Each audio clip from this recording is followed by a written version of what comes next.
previous order, the motion to reconsider or consider made in block and laid upon the table in block. Under the previous order, the President will be immediately notified of the Senate's action, and the Senate will resume a legislative session. The clerk will report the motion to invoke cloture. Cloture motion. We, the undersigned senators, in accordance with the provisions of Rule 22 of the Standing Rules of the Senate, hereby move to bring to a close the debate on S-23, the America Invents Act, signed by 18 senators. By unanimous consent, the mandatory quorum call has been waived. The question is in the sense of the Senate, the debate on Senate 23, the Patent Reform Act of 2011, shall be brought to a close. The yeas and nays are mandatory under the rule. The clerk will call the roll. Mr. Akaka.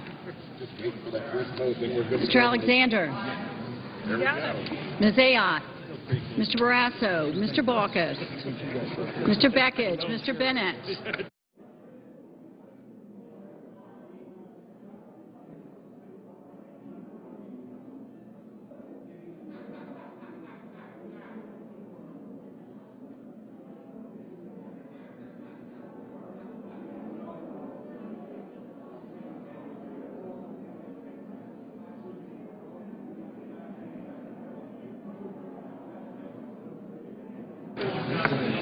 Mr. Bingaman. Mr. Blumenthal. Mr. Bozeman.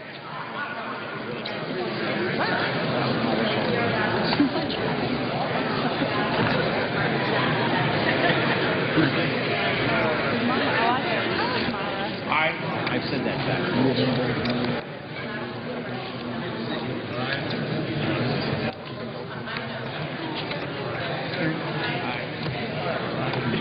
Mrs. Boxer.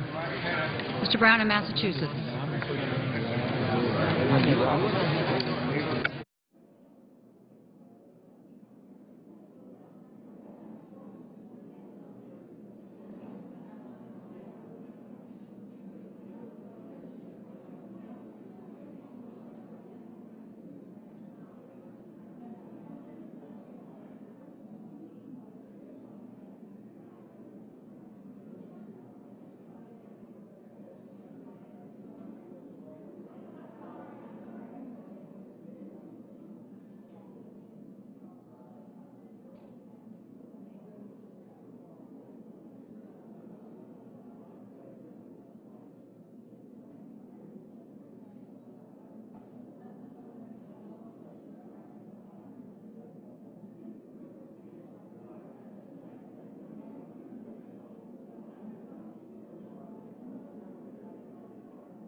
Mr. Brown of Ohio. I'm allowed to do that.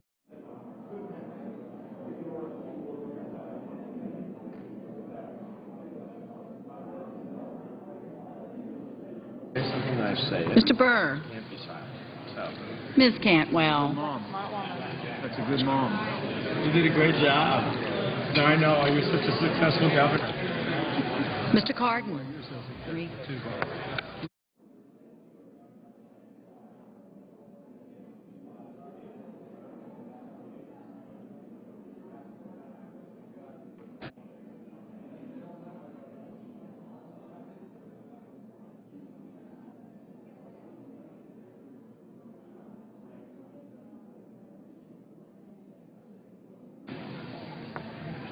Mr. Carper, Mr. Casey, Mr. Chambliss, Mr. Coates, Mr. Coburn, Mr. Cochran, Ms. Collins,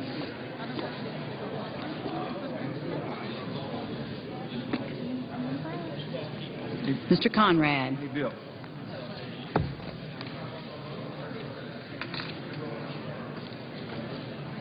Yes, sir. Mr. Coons, Mr. Corker,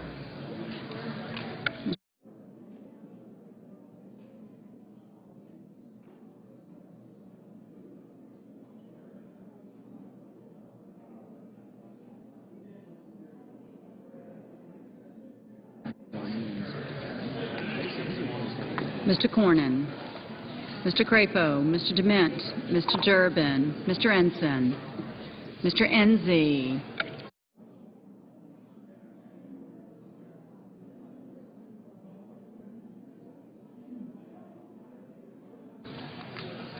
Mrs. Feinstein, Mr. Franken, Mrs. Gillibrand, Mr. Graham, Mr. Grassley, Mrs. Hagan,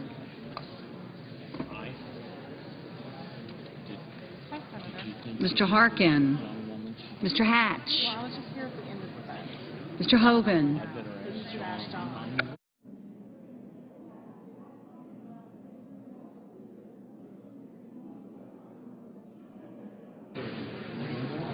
Mrs. Hutcherson, Mr. Inhofe, Mr. Inouye, Mr. Isaacson, Incredibly hard.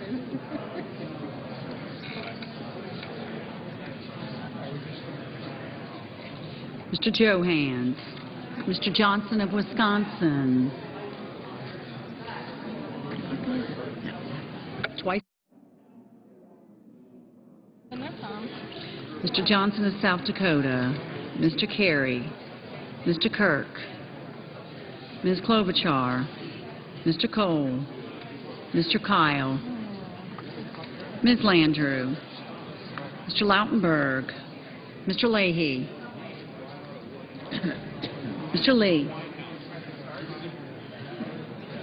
Mr. Levin, Mr. Lieberman, Mr. Lugar, Mr. Manchin, Mr. McCain, Mrs. McCaskill, Mr. McConnell, Mr. Menendez, Mr. Merkley,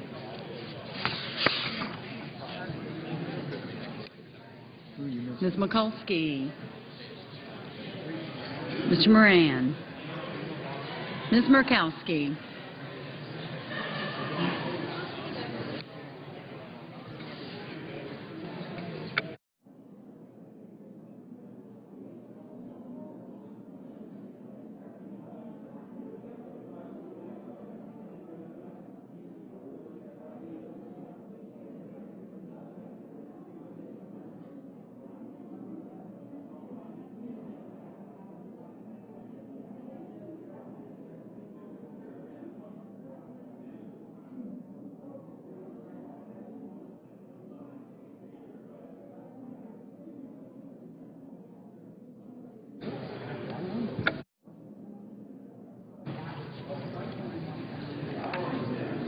Mrs. Murray, Mr.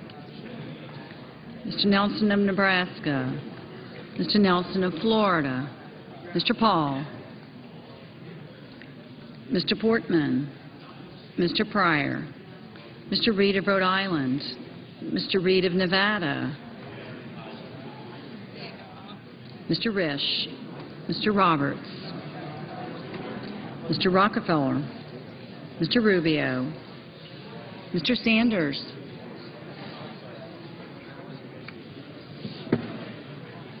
Mr. Schumer, Mr. Sessions, Mrs. Shaheen, Mr. Shelby, Ms. Snow, Ms. Stabenow, Mr. Tester, Mr. Thune, Mr. Toomey, Mr. Udall of Colorado,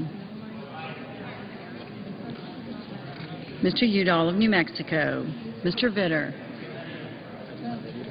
Mr. Warner, Mr. Webb, Mr. Whitehouse, Mr. Wicker, Mr. Wyden.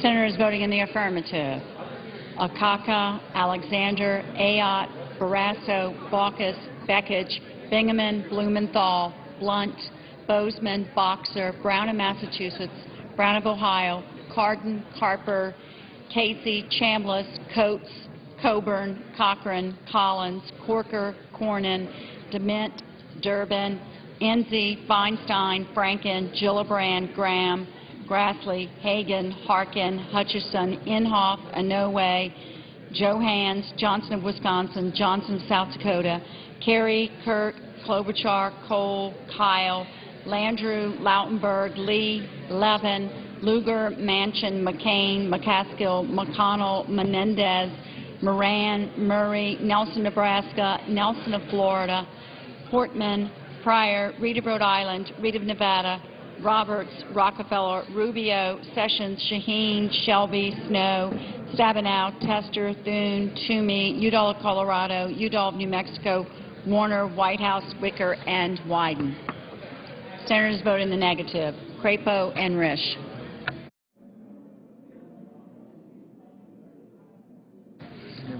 Ms. Mikulski? Aye.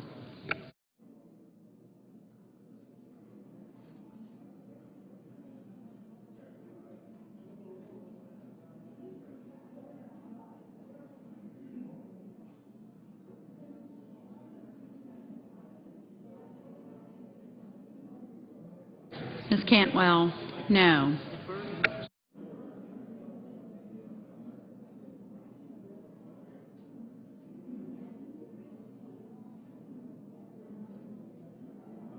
Mr. Bennett? Aye. Mr. Lieberman? Aye.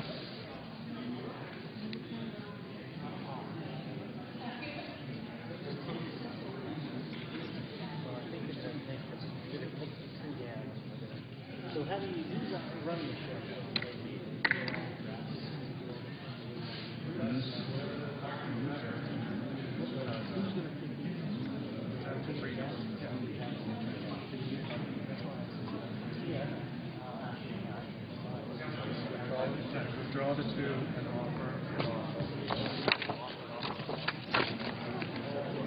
You got everybody voting? Sir? Who are you missing?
Ms. Merkley? Mr. Merkley? Aye.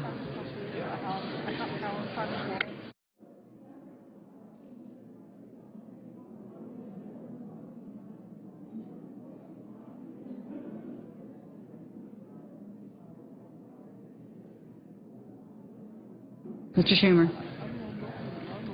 Mr. Schumer? Aye.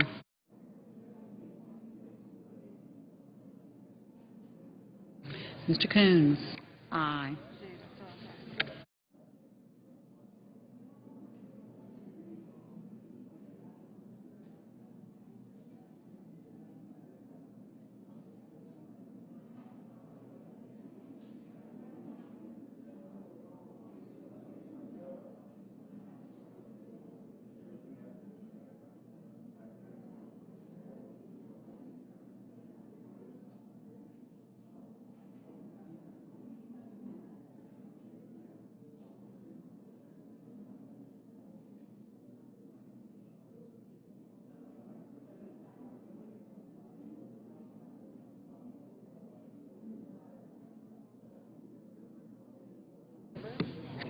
Mr. Burr, aye.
Mr. Bitter? Mr. Bitter? Aye.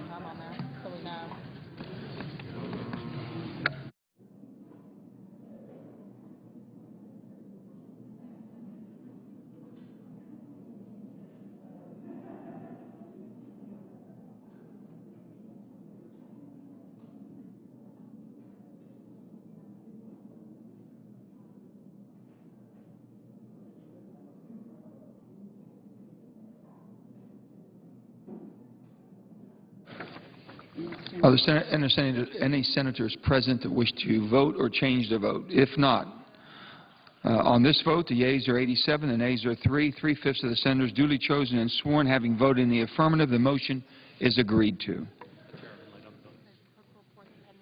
The clerk will report the pending business. Calendar number 6, S-23, a bill to amend Title 35, United States Code to provide for patent reform. Mr. President, Majority Leader. I ask unanimous consent that pending amendments be set aside and call up an amendment on behalf of Senators Baucus and Grassley, numbered 141, that it be modified with the changes that are at the desk. Further, that the amendment as modified be agreed to, that the motion to reconsider be considered made and laid on the table, and there be no intervening action or debate. Is there objection? Without objection. Mr. President, I have another matter. Suggest absence of quorum. Clerk will call the roll. Mr. Akaka.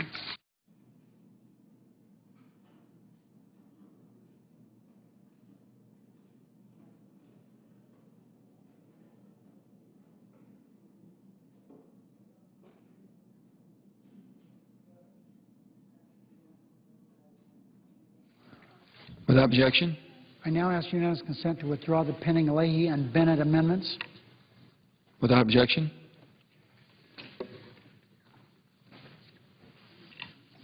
I call my amendment, which is number 143, which is at the desk. Clerk will report. The Senator from Nevada, Mr. Reed, proposes amendment number 143. Mr. President, I ask further reading of the amendment be dispensed with. Without objection. I now call up a second degree amendment, which is numbered 152. Clerk, call the clerk will report. The Senator from Nevada, Mr. Reed, proposes amendment number 152 to amendment numbered 143. Mr. President, I ask consent that the reading of the amendment be dispensed with. Without objection. Mr. President, so everyone knows what this amendment does. What we did is looked at what National Science Foundation does regarding a program called EPSCoR. A number of sparsely populated states really are disadvantaged with this. However, in talking to a number of different senators, this amendment that we are going to seek modification at a later time would have zero effect on scoring. There's no score to it whatsoever. But we're going to try to include, we're not trying to, we're going to include every state because it costs nothing. And so even though a lot of the states aren't funded adequately with this EPSCoR money, there's no reason that every state who has a state university that does something that's inventive, that they should have to pay these exorbitant patent fees. So it doesn't cost any money. I think it's the right thing to do, but we'll discuss it at a further time. If someone has some problem with that, we'll have to make a determination. But at this stage, I think it would be the right thing for the country. It's my understanding, Mr. President, we're going to turn to morning business. I would ask consent that we now turn to pre morning business, that the time run, the 30 hours run post-cloture on the patent bill, and that the Senator Grassley be recognized for whatever time he may use on morning business, and that following his statement, senators be recognized for up to 10 minutes each, as if in morning business. Is there objection? Without objection. Mr. President, I would ask that I could... Senator from Iowa. I would ask that I can speak for some little time after 10 minutes. Mr. President? Majority Leader. I know my friend was preoccupied, but I knew he wanted to do that, and that the consent agreement said whatever time you may consume. Thank you very much. Mr. President, the American economy remains on an unsettled footing, as we all know. Now, there are some real signs of economic recovery, but it shows a very fragile recovery. The consumer confidence level seems to be increasing, and that's good news. U.S. factory activity is up. That's good news. But also, we're very nervous about the housing market remaining weak. The nation's unemployment rate stands at 9%, maybe officially now 8.9%. And now our economy is facing a significant headwind due to rising energy prices. Since the unrest began in Tunisia, our energy markets have rocked upward by the uprisings in Egypt and now in Libya. Libya produces only roughly 2% of the world's crude oil, with much of that going to Europe. But even in Libya, producing such a small amount, still making a tremendous impact on the world market of oil. The uncertainty and fear about supplies, according to oil speculators, has driven crude prices to more than $100 a barrel. Prices at the pump were already high before unrest in the Middle East. The events going on in the North Africa and the Persian Gulf area just worsen the problem. According to the Energy Information Administration, gas prices jumped 19 cents during 1 week period at the end of February. This is the second largest 1 week jump in more than 20 years, and I think over the weekend we learned that now gasoline in a 2 week period of time is up 33 cents. So Americans are now paying on average $3.51 a gallon for gas, and that obviously is about 80 cents higher than this time last year. The average cost to fill up a tank of gas is likely around $50. And we all know that for a family struggling to make ends meet, these are valuable dollars spent at the pump, and most of these dollars, you know, are going overseas, because you probably know that before this rapid rise in the price of oil, we were spending $730 million a day to import oil, and obviously now that is a much higher figure. $730 million a day, probably close to $1 billion a day right now. Our country is at risk. Our economy is at risk. Our nation's security is at risk. And that's economic security, but also that's related to our national security. Our ever-increasing reliance on foreign sources for energy is undermining our nation's economic and national security. The activities in the Middle East over the last 6 weeks should be an alarm bell going off. It should, in fact, be a wake-up call. Let me be clear. I know that our economy, that for our economy to grow and for business and individuals to thrive, we need access to reliable, affordable energy. I support an energy policy that I kind of say is like a four-legged stool, or another way of saying it, all of the above. Obviously, all the sources of petroleum we can get our hands on, and more domestically, obviously, than import. All sorts of alternative energy. Conservation's got to be a leg of that stool, and obviously nuclear energy. So, to be repetitive, first we have to have access to oil and gas resources here at home. 2 years ago, when gas prices were so high, the rallying cry was drill here, drill now.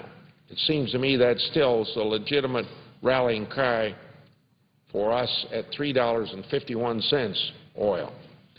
The idea that we have we limit our access to our own resources, which in turn leads us to go hat in hand to foreign dictators like Cesar Chavez and oil sheiks, is ludicrous. It's just silly to be sending more money overseas to give people resources to train terrorists to kill Americans.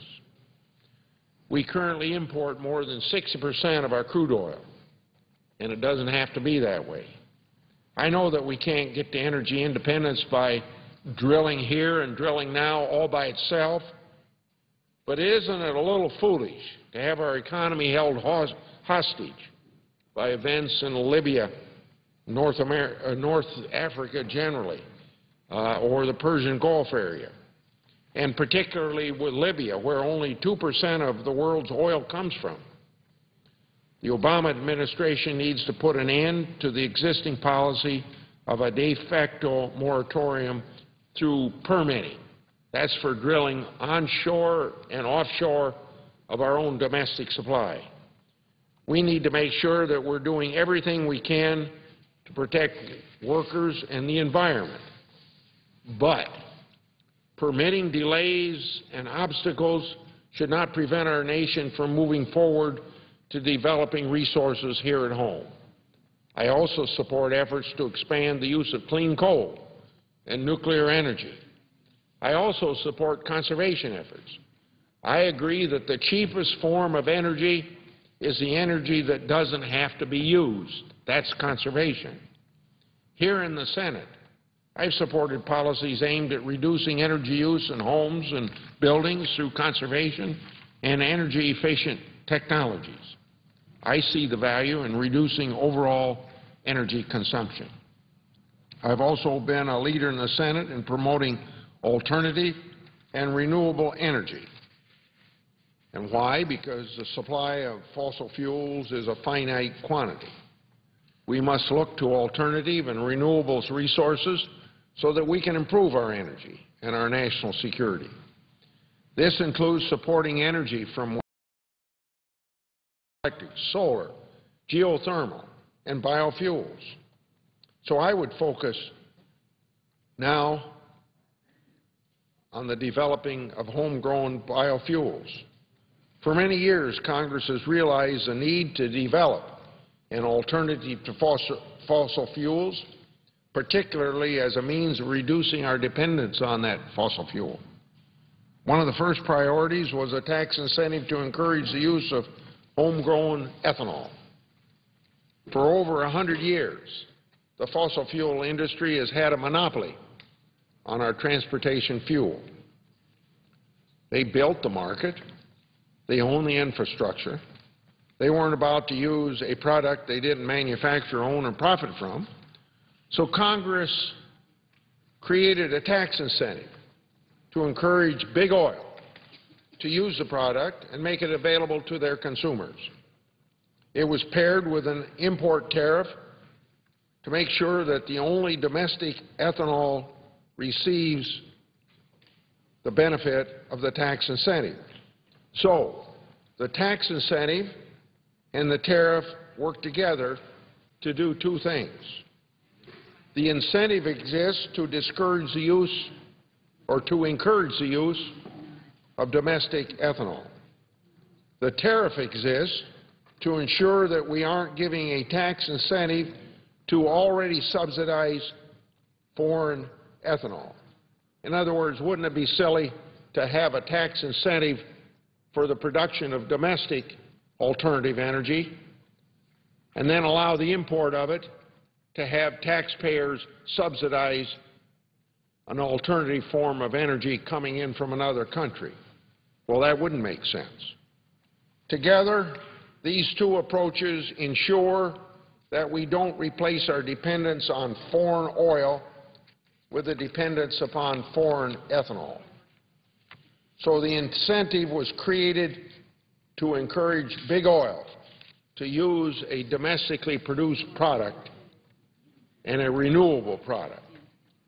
In 2005, Congress created the Renewable Fuel Standard. The standard was created to ensure that a minimum amount of renewable fuels was used in the supply, in the fuel supply. It was strongly opposed by Big Oil, but it was enacted over their opposition. In 2007, it was greatly expanded. It mandates the use of 36 billion gallons of renewable fuel annually by 2022.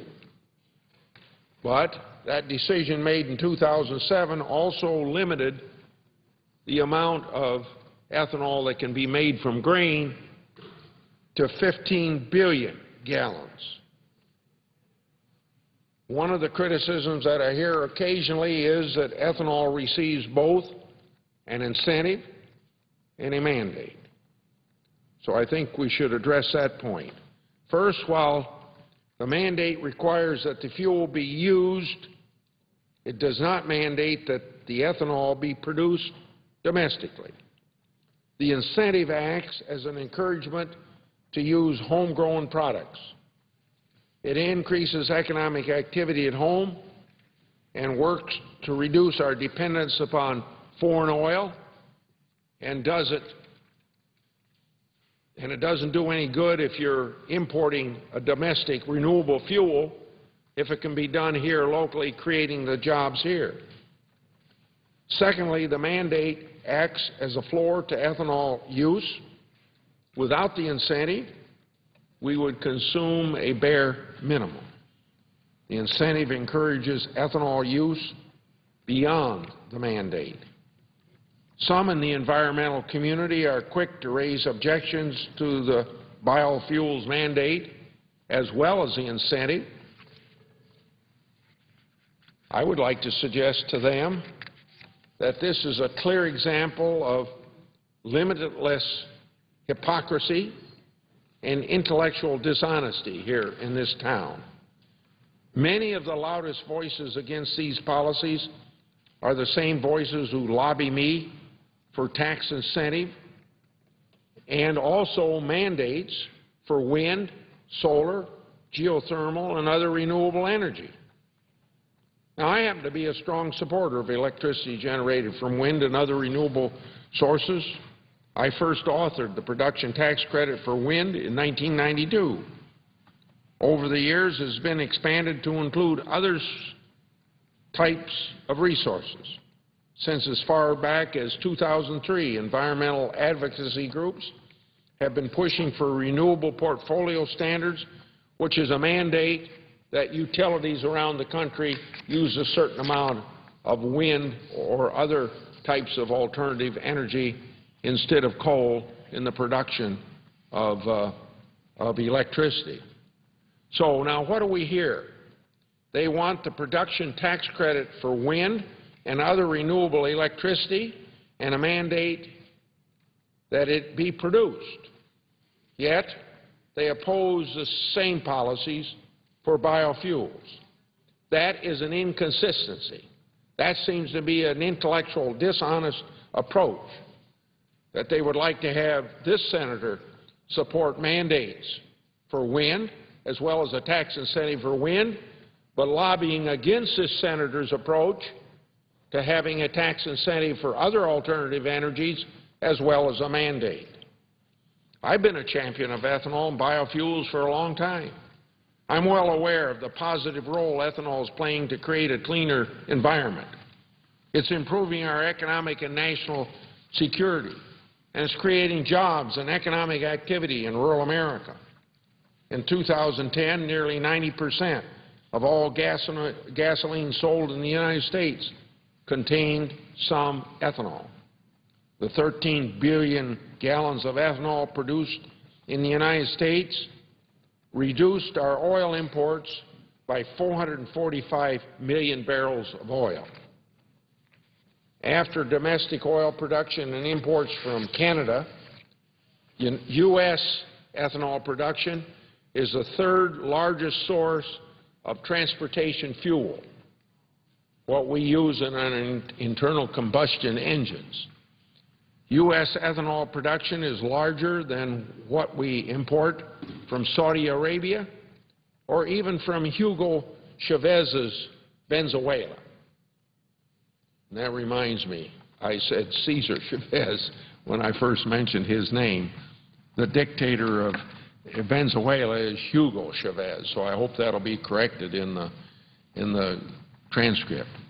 Without domestic biofuels, we'd be on bended knees, even more than we are today, begging others for oil. Just think what's developed in the 2 weeks of Libya. We have Saudi Arabia to make up the 2% of the oil production being affected. Why would we want to be more dependent upon foreign sources of energy, particularly for our national security? Without domestic biofuels, it seems to me that we would be on bended knees even more than we are today, begging others for oil. Ethanol is the only reliable, legitimate alternative to crude oil. Domestic ethanol currently accounts for nearly 10% of our transportation fuel. There is no other renewable fuel that comes close to achieving the economic, environmental, and national security benefits currently delivered by this biofuels that we call ethanol. Well, there are other well-funded misinformation campaigns underway to undermine the only alternative to imported crude oil. Big oil has been joined in recent years by opportunistic grocery manufacturers who hope to find a scapegoat in their desire to increase profits and raise food prices. They did this just 2 years ago. 2 years ago, when corn was $7. They scapegoated ethanol. They needed a cover to raise the price of food. And then within 7 months, when the price of corn was down to half that price, $3.50 per bushel, did you see the price of food come down? No. And you're going to find the same thing now.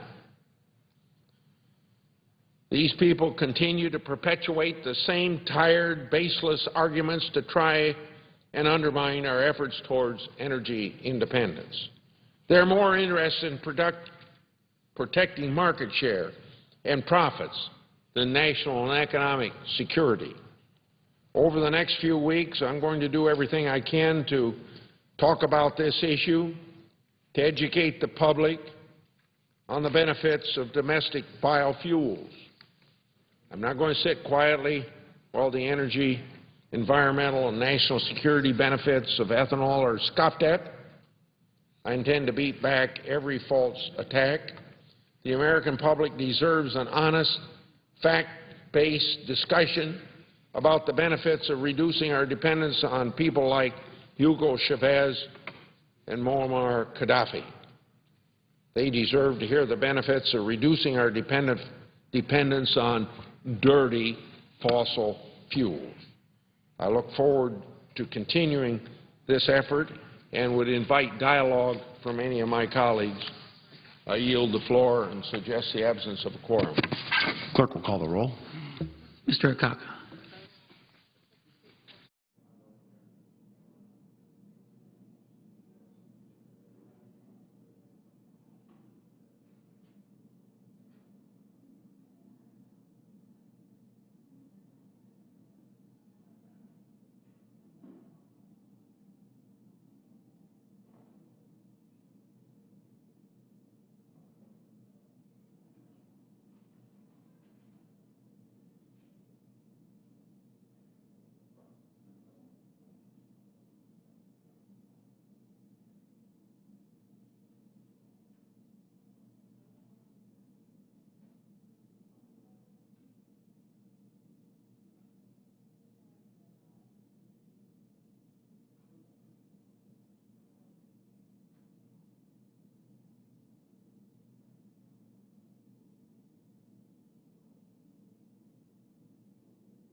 Call the quorum be terminated.